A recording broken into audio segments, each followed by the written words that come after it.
Child support and alimony in Utah. Income from a second job.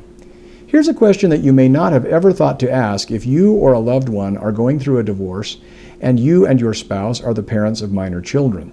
The question is income from a second or side job included in my income for child support or for alimony calculation purposes for that matter?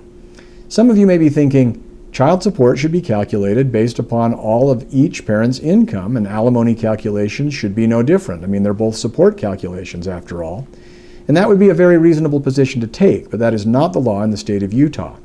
Utah law is clear that, quote, income from earned income sources is limited to the equivalent of one full-time 40-hour job. If and only if during the time before the original support order the parent normally and consistently worked more than 40 hours at the parent's job, the court may consider this extra time as a pattern in calculating the parent's ability to provide child support, close quote. See Utah Code Section 78B-12203 sub 2. So you would certainly not be considered crazy if you believe that the same policy could and should apply to the calculation of alimony in Utah. But in fact, it does not. See the Utah Court of Appeals case of Breinholt versus Breinholt, 905, Pacific Reporter 2nd, page 877, pinpoint page 880 to 881, Utah Court of Appeals, 1995. It's well established in Utah law that when determining an alimony award, quote, it is appropriate and necessary for a trial court to consider all sources of income that were used by the parties during their marriage to meet their self-defined needs from whatever source.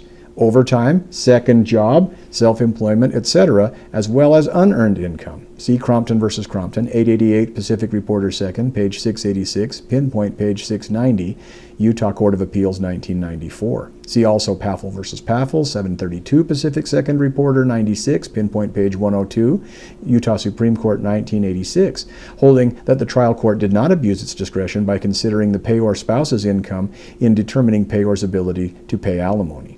Yelderman versus Yelderman, 669 Pacific Reporter 2nd, page 406, pinpoint page 409, Utah Supreme Court, 1983. The court considered income sources in addition to employment income in determining alimony. Osgothorpe v. Osgothorpe, 804 Pacific Reporter 2nd, page 530, pinpoint page 534, Utah Court of Appeals, 1990.